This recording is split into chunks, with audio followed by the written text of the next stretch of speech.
Hello, welcome to the Millstuff channel. Today I want to share with you about the NATO organization, an organization of military alliances between many countries.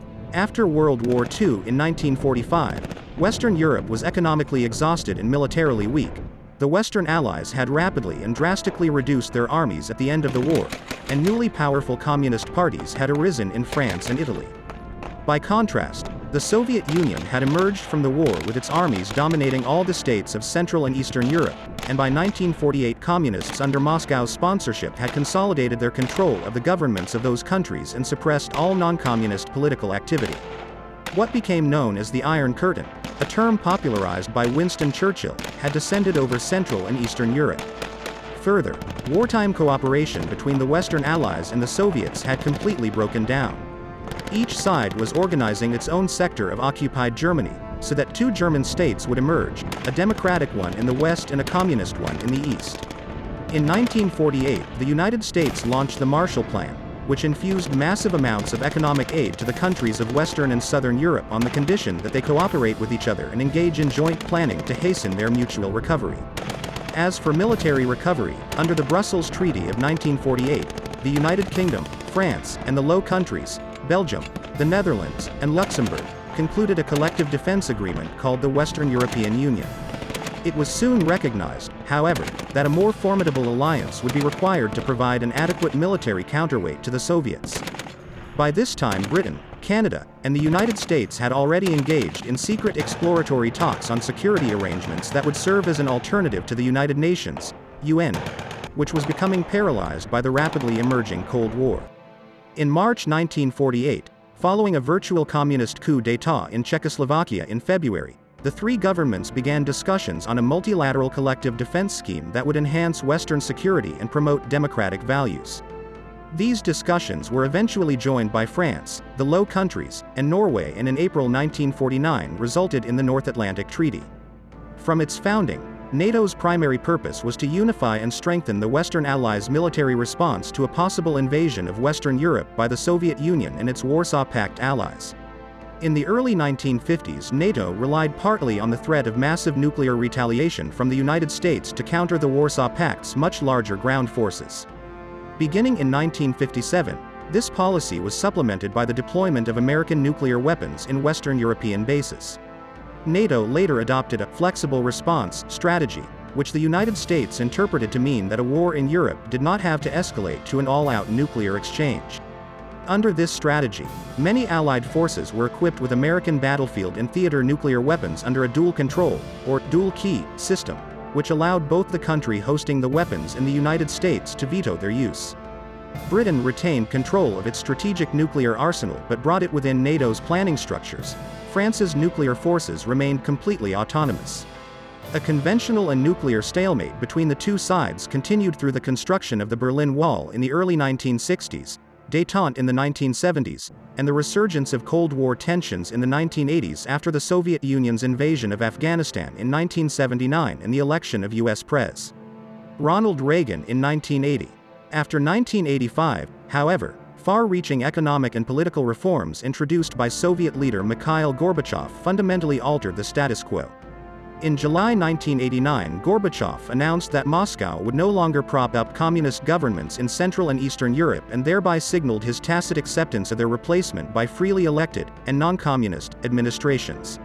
Moscow's abandonment of control over Central and Eastern Europe meant the dissipation of much of the military threat that the Warsaw Pact had formerly posed to Western Europe, a fact that led some to question the need to retain NATO as a military organization, especially after the Warsaw Pact's dissolution in 1991. The reunification of Germany in October 1990 and its retention of NATO membership created both a need and an opportunity for NATO to be transformed into a more political alliance devoted to maintaining international stability in Europe. After the Cold War, NATO was reconceived as a cooperative security organization whose mandate was to include two main objectives: to foster dialogue and cooperation with former adversaries in the Warsaw Pact and to manage conflicts in areas on the European periphery, such as the Balkans. In keeping with the first objective, NATO established the North Atlantic Cooperation Council, 1991, later replaced by the Euro-Atlantic Partnership Council, to provide a forum for the exchange of views on political and security issues, as well as the Partnership for Peace, PFP program, 1994, to enhance European security and stability through joint military training exercises with NATO and non-NATO states, including the former Soviet republics and allies. Special cooperative links were also set up with two PFP countries, Russia and Ukraine. The second objective entailed NATO's first use of military force, when it entered the war in Bosnia and Herzegovina in 1995 by staging airstrikes against Bosnian Serb positions around the capital city of Sarajevo. The subsequent Dayton Accords, which were initialed by representatives of Bosnia and Herzegovina, the Republic of Croatia, and the Federal Republic of Yugoslavia, committed each state to respecting the other's sovereignty and to settling disputes peacefully. It also laid the groundwork for stationing NATO peacekeeping troops in the region. A 60,000-strong implementation force, IVOR, was initially deployed, though a smaller contingent remained in Bosnia under a different name, the Stabilization Force, SFOR. In March 1999, NATO launched massive airstrikes against Serbia in an attempt to force the Yugoslav government of Slobodan Milosevic to accede to diplomatic provisions designed to protect the predominantly Muslim Albanian population in the province of Kosovo. Under the terms of a negotiated settlement to the fighting, NATO deployed a peacekeeping force called the Kosovo Force, KFOR. The crisis over Kosovo and the ensuing war gave renewed impetus to efforts by the European Union, EU, to construct a new crisis intervention force, which would make the EU less dependent on NATO and US military resources for conflict management. These efforts prompted significant debates about whether enhancing the EU's defensive capabilities would strengthen or weaken NATO. Simultaneously, there was much discussion of the future of NATO in the post-Cold War era. Some observers argued that the alliance should be dissolved, noting that it was created to confront an enemy that no longer existed. Others called for a broad expansion of NATO membership to include Russia. Most suggested alternative roles, including peacekeeping. By the start of the second decade of the 21st century, it appeared likely that the EU would not develop capabilities competitive with those of NATO or even seek to do so. As a result, earlier worries associated with the specter of rivalry between the two Brussels-based organizations dissipated. During the presidency of Bill Clinton, 1993 to 2001, the United States led an initiative to enlarge NATO membership gradually to include some of the former Soviet allies. In the concurrent debate over enlargement, supporters of the initiative argued that NATO membership was the best way to begin the long process of integrating these states into regional political and economic institutions such as the EU.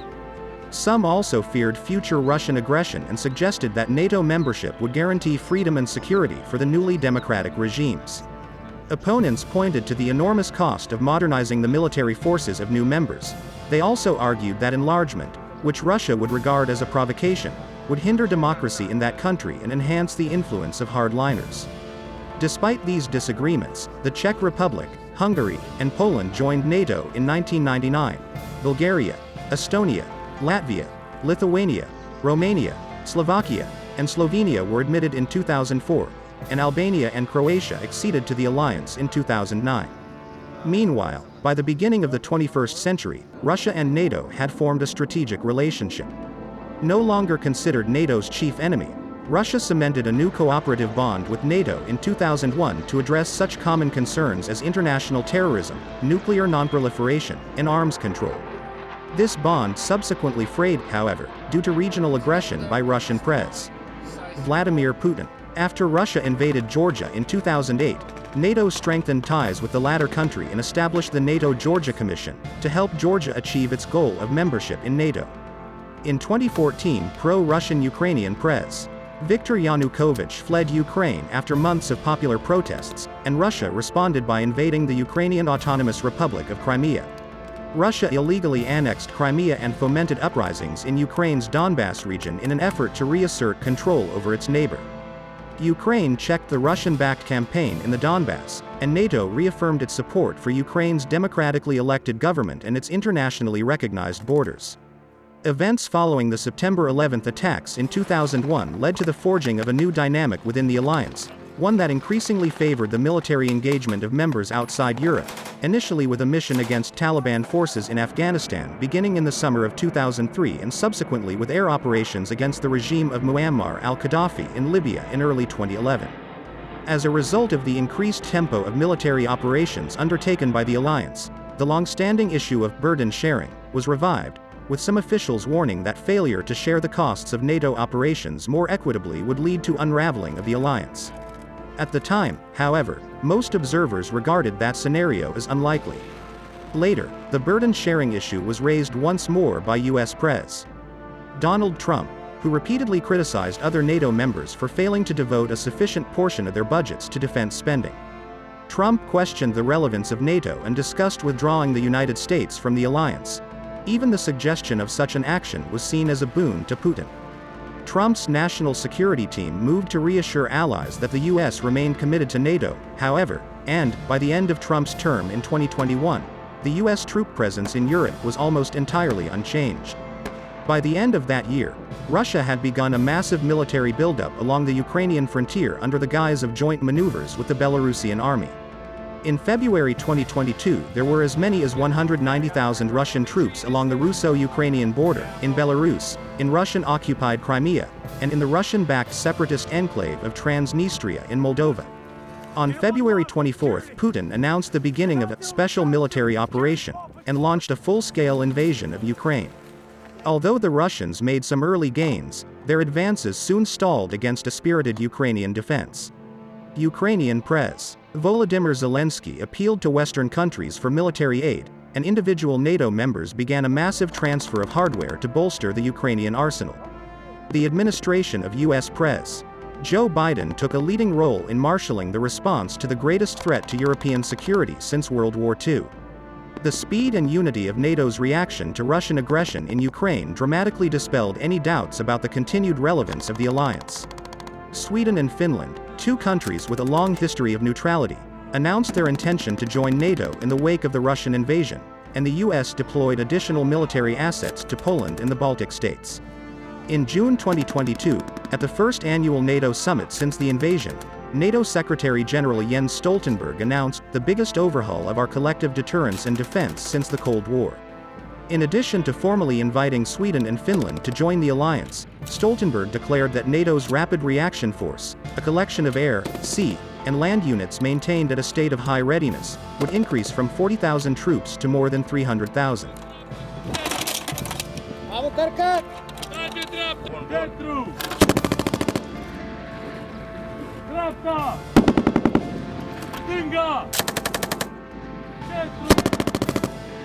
Good talking guns too. Printre le-ai dat... Ce? Printre ținte ai dat apasă. Eu. Dreapta! Stânga! Centru!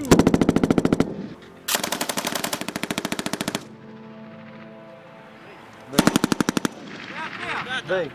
Dă-i, gata ăla. Muniția! A doua încarc! Prima încarcă, a treia acoperă cu foc! Acoperă. Dai! Dă-i! Dă-i!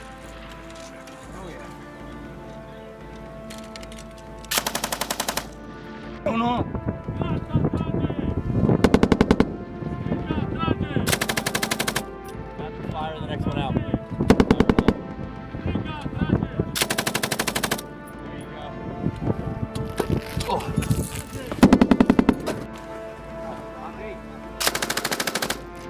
Mai sus și mai la dreapta puțin.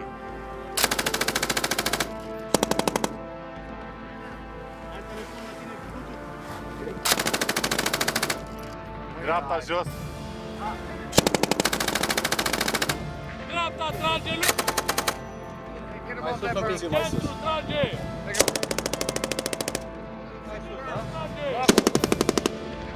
Centru trage! Stânga ai terminat? Dreapta trage! Stânga trage! Dreapta trage! Stânga trage!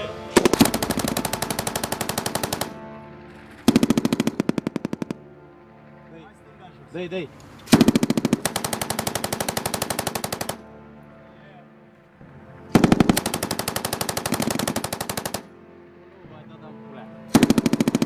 Și mai dreapta.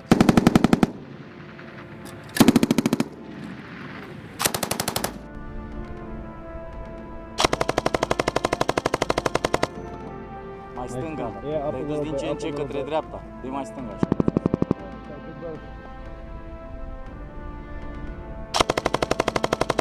There you go.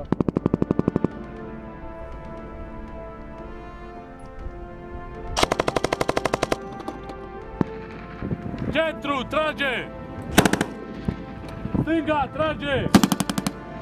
Centru, trage!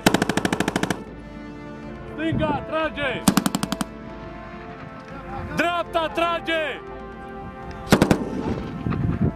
Centru, trage! Stânga, trage! Dreapta, trage! Centru, trage! Mai tragi? Da. Reload. Lasă. Mai tragi? Da, da.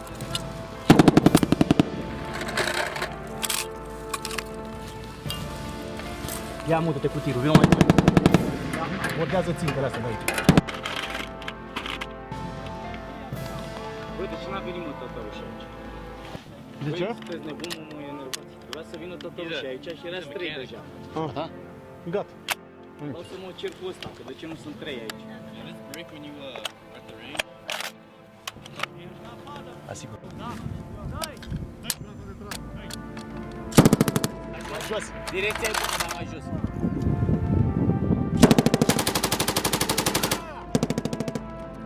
Da. Dă-i așa.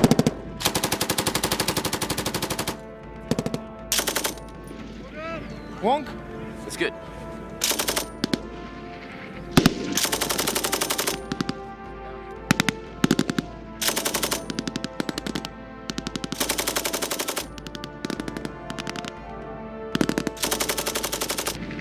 Dă-i să vede ce este.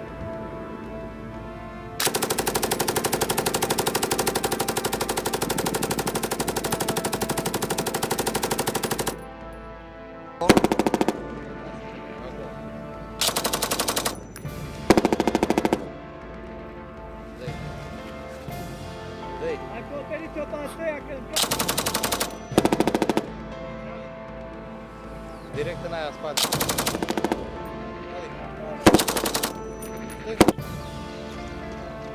Hai, dă-i.